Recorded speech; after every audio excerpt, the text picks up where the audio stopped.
this is a very aggressive rate hike campaign that the Fed has embarked on in response to a very aggressive inflationary environment that we're in.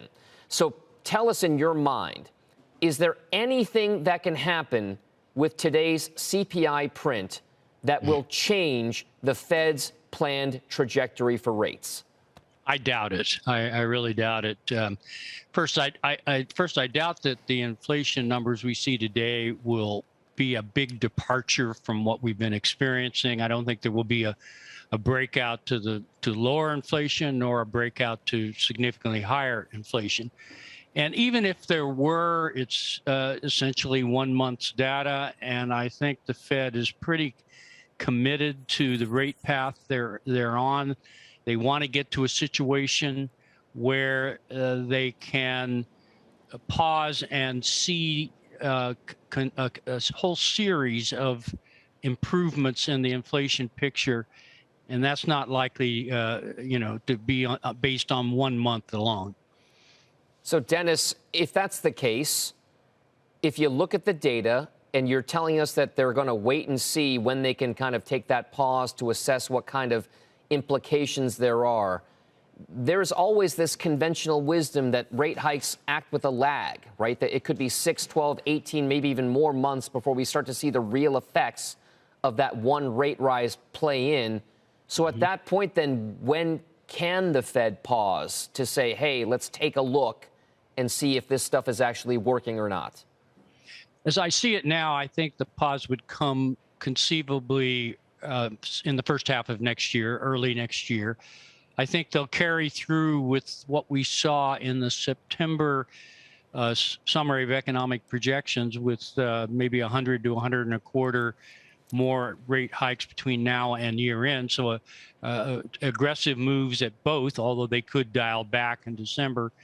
Maybe one more early in the year. And then it would seem to me that, depending on the data, always depending on the data, they would be in a position to pause and sort of see how the medicine actually performs.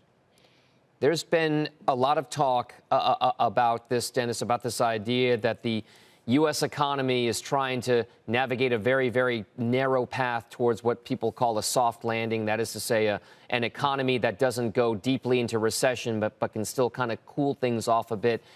Do you think that there's a risk now that the Fed policy that's been embarked on is a policy misstep, that we've gone too far, too fast, and that we could be doomed towards a hard landing or worse in this economy?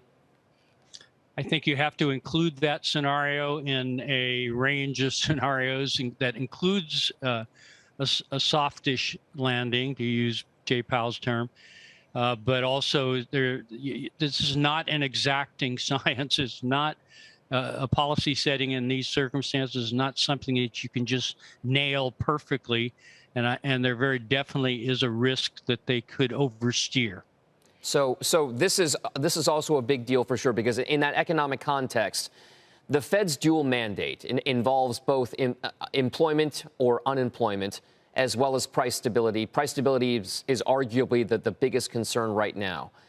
If you look at the overall picture as you weigh it as a former central banker who made policy decisions, if you had to choose, between the jobs picture and the inflation picture, is there a reason why the Fed should treat one more importantly, significantly than the other? Yeah, a long-standing debate, even within the FOMC room, as to whether the two objectives of the dual mandate are actually, in all circumstances, actually equal. Clearly, inflation, if allowed to seep into the economy and become persistent with expectations feeding it, is an insidious kind of economic development that you just can't let happen. So not only are they putting a priority at this moment on inflation, I think they will do what they have to do to make sure that we're not in an inflationary era for the next decade or more.